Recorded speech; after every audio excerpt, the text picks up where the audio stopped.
రేపే వస్తాం కావాలి. రేపే రాదు అంత డిస్టెన్స్ దగ్గర నుంచి తీసుకుంటే మాట అయింది మాట.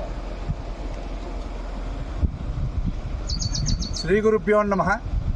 రేపు ఈరోజు ఇక్కడ బ్రహ్మానంద తీర్థ మహాస్వామి వారి పుణ్యతిథిని పురస్కరించుకొని అందరూ సద్గురువుల సమక్షంలో పరమగురువులైనటువంటి బ్రహ్మానంద తీర్థస్వామి వారి సమారాధన కార్యక్రమానికి వారి అధిష్టానాన్ని దర్శించుకున్నాము.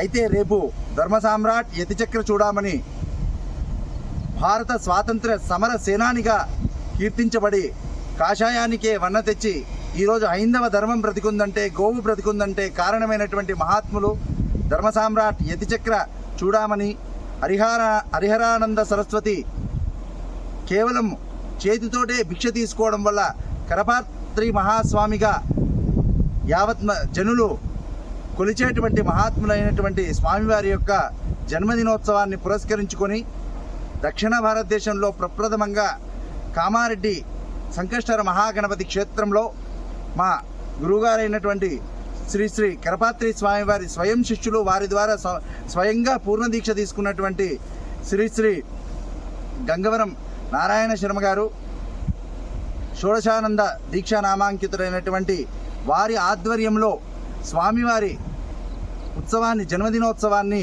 రేపు జరపడం చేస్తున్నాము. రేపు ఉదయమే స్వామివారి శిష్యులందరూ అలాగే యావత్ విశ్వశాంతి కోసం ఆయుష్యోహోమము, ఆ తరువాత ఏకాదశ రుద్రాభిషేకము, స్వామివారు ప్రతిరోజు మధ్యాహ్న కాలంలో శీర్షాసనం వేసి చండీపాట పారాయణం చేసేవారని పూర్వీ జగద్గురువులు గతంలో ఎన్నోసార్లు చెప్పడం జరిగింది. దానికోసం చండీపాఠము అలాగే మహాశ్రీచక్రార్చన జరిపి ఆ తర్వాత బ్రాహ్మణ అన్న సమారాధన ప్రసాద వితరణ కార్యక్రమాన్ని నిర్వహించడంతో పాటు విశేషంగా కరపాత్రి స్వామివారి పరంపర, గుహానంద మండలి పరంపర అందరూ కలిసేటట్టుగా రేపు కరపాత్రి స్వామివారి స్మృతిలో ఒక గూగుల్ మీట్ కూడా ఏర్పాటు చేయడం జరుగుతుంది. దాంట్లో విద్వన్మూర్తులందరూ పాల్గొనాలని సవినయంగా ప్రార్థన చేస్తూ ఉన్నాం. కరపాత్రి మహాస్వామీజీకి జై.